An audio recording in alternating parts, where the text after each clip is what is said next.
We are back with the Opinionated thoughtbotter, a show about the strong opinions of my colleagues at thoughtbot. My name is Lindsey Christensen, and I'm the head of marketing at thoughtbot. Today, we are flipping the script on the host of this show, Svenja Schäfer, and getting her strong opinion. Usual host of this show, Svenja, welcome. Can you tell the audience a little bit about yourself? Thank you so much. Yeah, it's a bit strange to be in this position, to be honest. Well, I'm Svenja Schäfer. I am a developer and team lead at thoughtbot. I'm with thoughtbot for about 3.5 years now. I live in the usually very sunny area of Spain, south of Spain. And yeah, that's me. Very excited to be here. Yes, as a guest today. Yes. So let's get right to it. What strong opinion are you going to be defending today? My opinion is you cannot not lead. You cannot not lead. You cannot not lead. All right. What does that mean?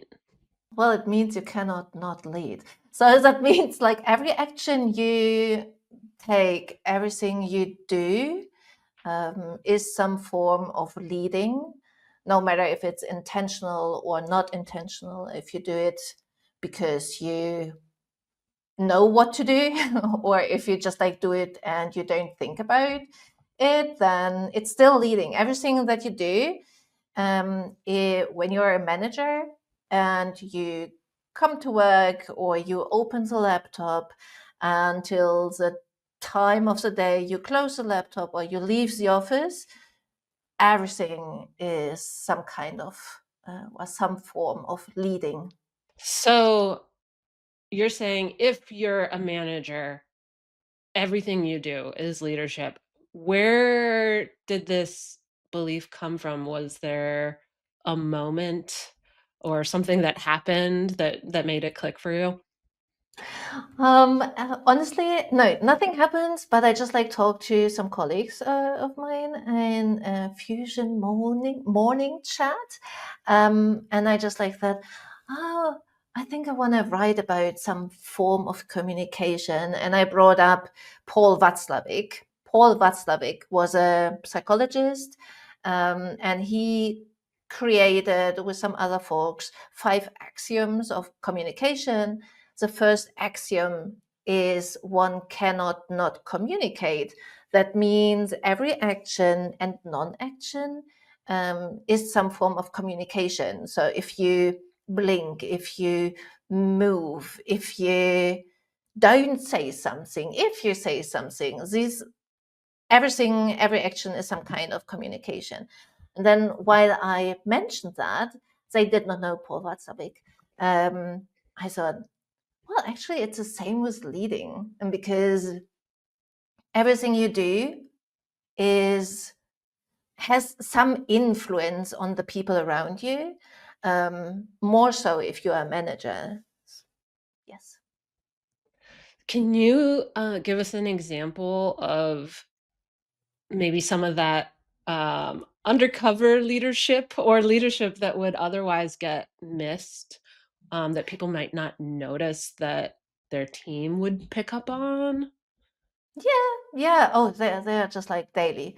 I'm pretty sure you know them as well. And it's not only for managers, but for example, when you probably have retrospectives. And what is when you want to talk about something, some experience or something that's really on your mind, you want to discuss it with one of the managers, and you would really like to have this manager be involved in the retrospective. How do you feel when they don't appear and they don't give an answer, or they don't give an explanation why they are missing this meeting? This is some kind of some form of leading, right? I mean, if the manager doesn't say, oh, yeah, I'm sorry, something came up, or I'm in another meeting, whatever, that it's not I don't want to say it's bad if a manager misses a retrospective, because it can always happen, but you have to communicate it proactively that you are missing any meeting, because otherwise, it will be passive, and but you will lead unintentionally. And I don't know what people might think why you're not attending the meeting. Maybe you don't care. Maybe you don't want to know. You don't want to hear about problems, or you don't. Yeah, whatever. So I is would it believe you don't care. So yeah, if is it yeah. kind of like you're always leading, but it's on this scale where maybe one end is strong leadership and one end is weak leadership, and what you're doing is either more, showing stronger leadership or showing weaker leadership depending on what the action is. Maybe I think I would say it's either intentionally or not intentionally. So I do believe people, managers, are quite often, or they become managers because of the title. I don't care about the title. Nearly used the F word. I don't care about titles. Seriously. I If you want to become a manager, become an intentional manager, and don't just like become a manager because you get a higher salary. There comes responsibility, and you have to be aware of that.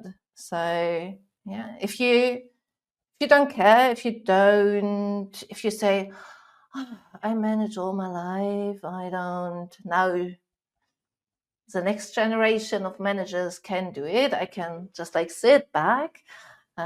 No, or people know me already. But what if you have new people in the team and they see it like, oh, you are missing a social chat? Maybe you are busy. Maybe you don't want to have any social interaction outside of work during work time. Yeah, it's not about being bad or good, right? It's although I do believe, like, if you lead intentionally, it has so many positive impacts on the team, on the environment.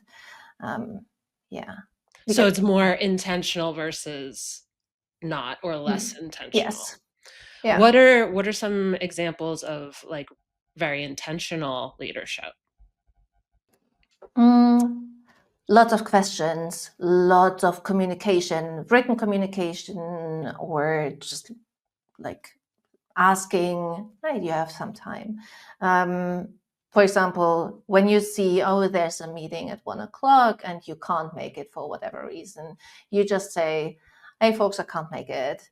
And you don't have to justify why you can't make it. You just like have to let the team know that you can't make it. Also, just something what people tend to believe, oh, it's positive, like praising someone, it can become really tricky, because there might be people who really don't want to get publicly praised, because they don't feel comfortable being in the spotlight. So asking them before, hey, how do you feel about if I would give you a shout out? Or how do you want to get praised? What kind of feedback? We can talk about feedback as well. It's also just like, did you ever receive constructive or really well structured feedback from a manager, or not? Well structured feedback is some kind of intentional leadership. And you said it's not just about managers, right? So what do you mean by that? Who else cannot not lead? I think nobody cannot not lead. It's just like, for I do think the Am I not leading right sphere. now? Now you're asking questions. I do think you are leading this interview quite well. um, I did write a blog post about it. The title is "You Cannot Not Lead." who would have known? Who would have guessed? But who? Check it out in the Yes. description, wherever it is. And wherever it is. And I asked for people at thoughtbot to review it, and a Oh. colleague of mine, he's not a manager, but he just like said, "Oh, I was not aware of the influence or impact it might have when I don't attend the meeting." I do think this is such an important thing, like, because you could just like say, "Sorry, I'm busy." And it might be, but it's just like, no. It says something about yourself as a person. And Mhm. yeah, coming too late to a meeting as well. It's yeah, not preparing for a meeting. At all levels. Yeah, at all levels. I liked what you also said when you almost said the F word, about Me?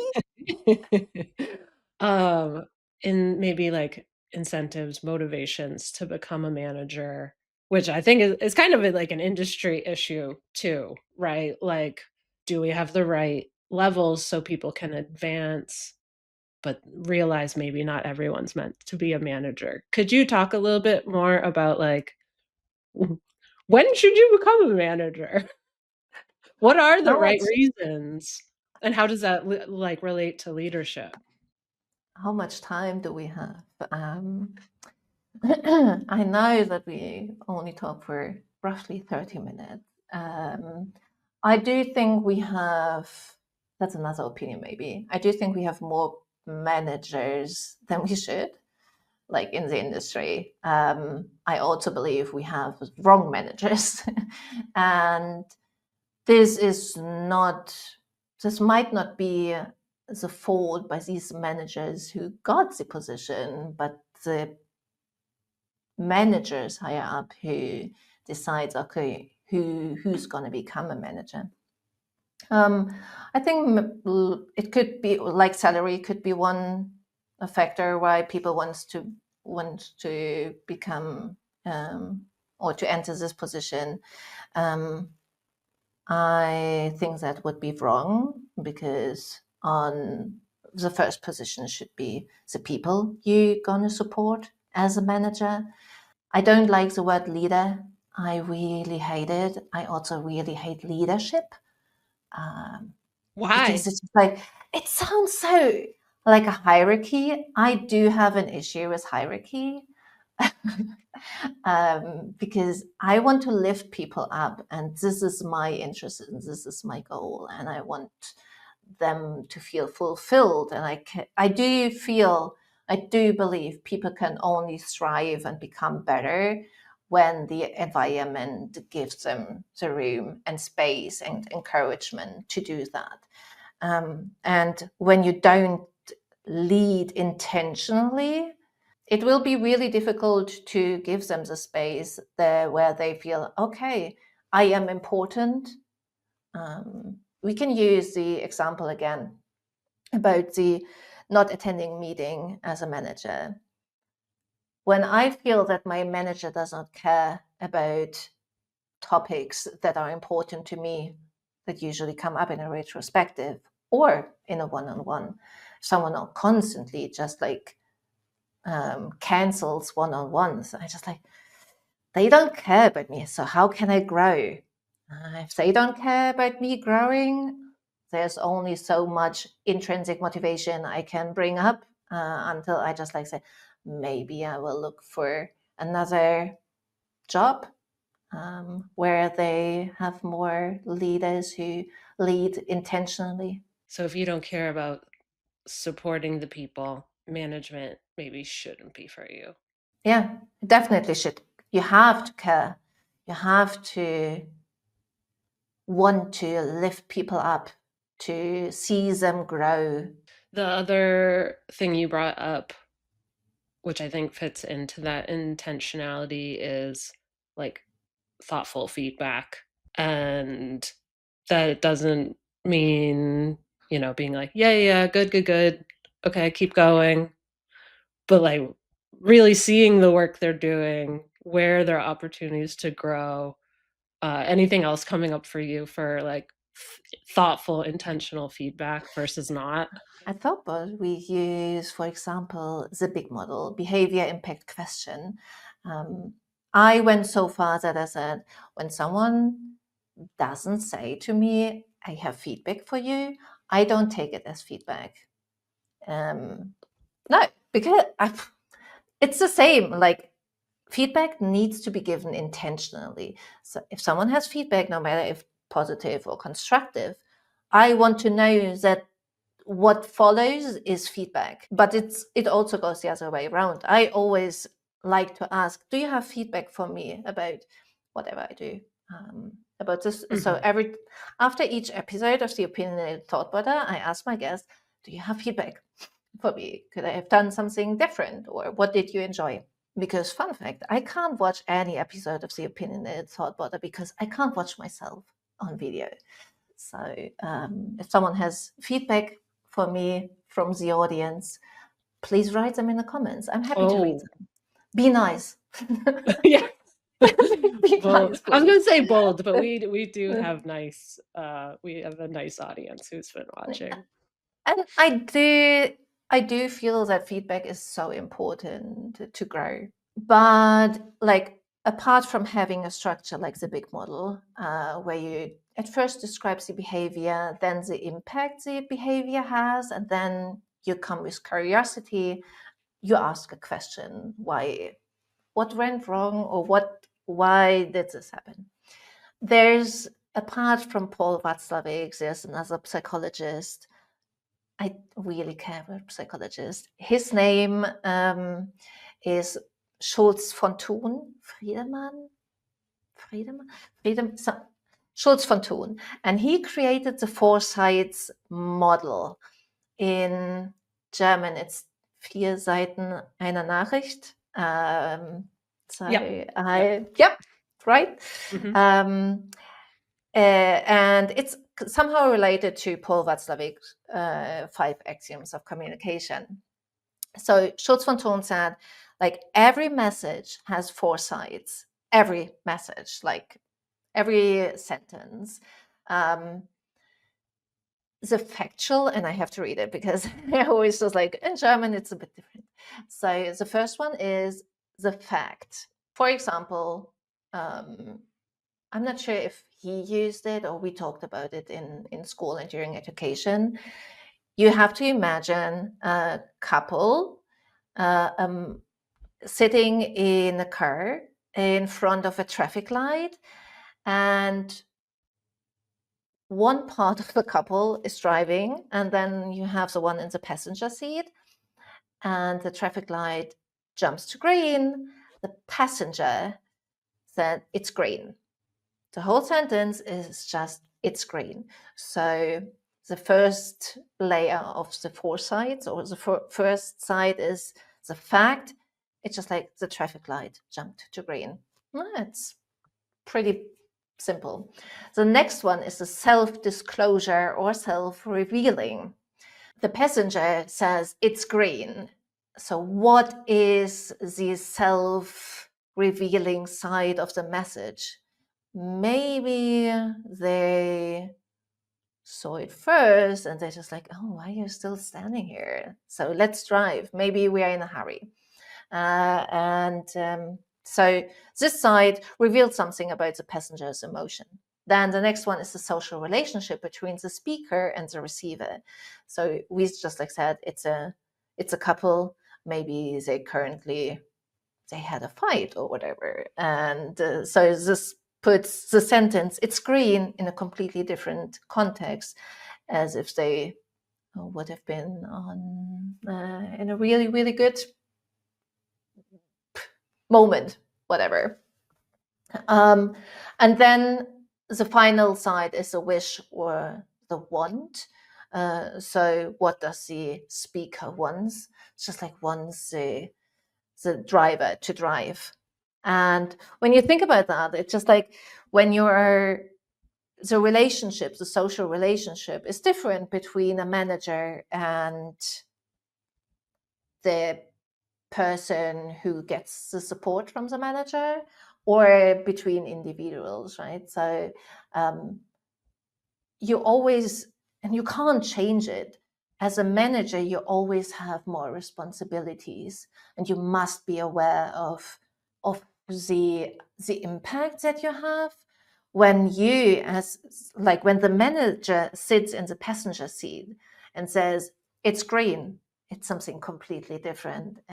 If you're just like colleagues on one level, non-manager relation, and if that person then says it's green, because just like you could just like make a joke, but if a manager makes a joke, it's just like it's different. Yeah, So yeah. yeah, It's like, are they upset I didn't see it was green? They exactly. Just like what does it mean? That's why it's so important. You don't know what they mean if they don't tell it. And then, so I feel like managers need an extra layer of explanation if they want it or not. But it's just like you have to over communicate as a manager. One other thing you said that I wanted to circle back to was you feel two things. One, you feel a little bit funny about the term leader, which is interesting. And the reason was because you don't like hierarchy. And there was something in there about how hierarchy maybe impedes someone's ability to grow. I was 10 years in the army. So Take us back. that's back. Leadership in the army works quite differently than leadership at thoughtbot. And I can imagine. yes, so my dislike to the term leadership comes from a time during when I was in the army, and my dislike to hierarchy. I would say I was never the typical soldier. I was very unsoldier-like, and I am very proud of that.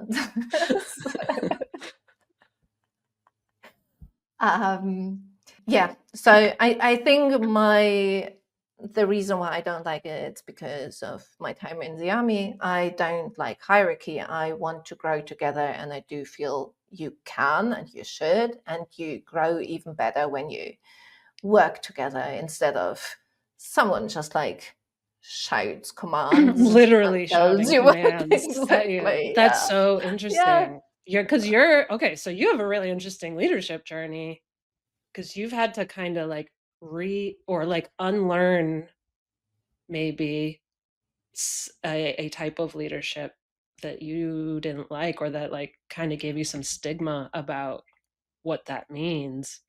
And that actually makes a lot of sense also why you're so thoughtful and well researched about what like really positive kind of like servant leadership can look like and how it helps teams. Uh, Maybe I just like learn what I don't want to and how I don't want to lead, if we use that word, or manage. I prefer support. Mm-hmm. Yeah, I want to. Yeah, I want to support people. I want to lift people up. Maybe we should use the word lifter, uplifter. I don't know.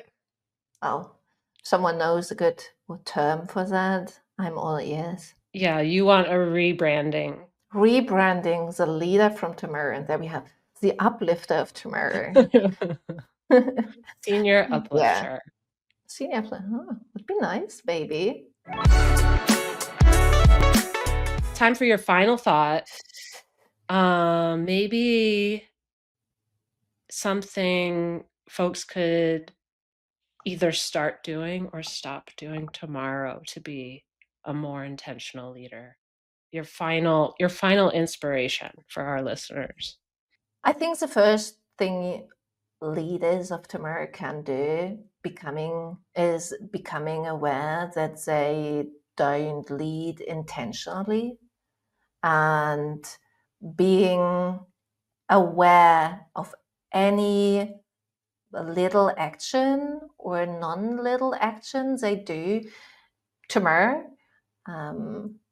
They were not thinking it would be related to leading, be it a meeting, be it a wonderful good morning, folks, just like hi, I'm here, or whatever. We don't exist in a vacuum. Everyone is feeling your presence or lack of presence. I love that. That's great. Yes, I like that. Lead intentionally. Lead intentionally. Yes. Or don't lead at all. Well, Svenja, thank you for letting me play guest host today. This was a delight. I loved learning about your takes on leadership. Thank you so much. It was strange, weird to be in this position, to not be prepared at all. Because usually I'm the one who prepares the questions and a little bit. So thank you so much for making it very comfortable. Oh, my pleasure. All right, so we're gonna drop Svenja's blog post and or multiple posts in the description of this video, and you should subscribe and watch all the episodes that we've got because they're all fantastic from our lovely, very smart, very opinionated thought butters. Thank you so much. All right, see you next time. Bye-bye. Bye.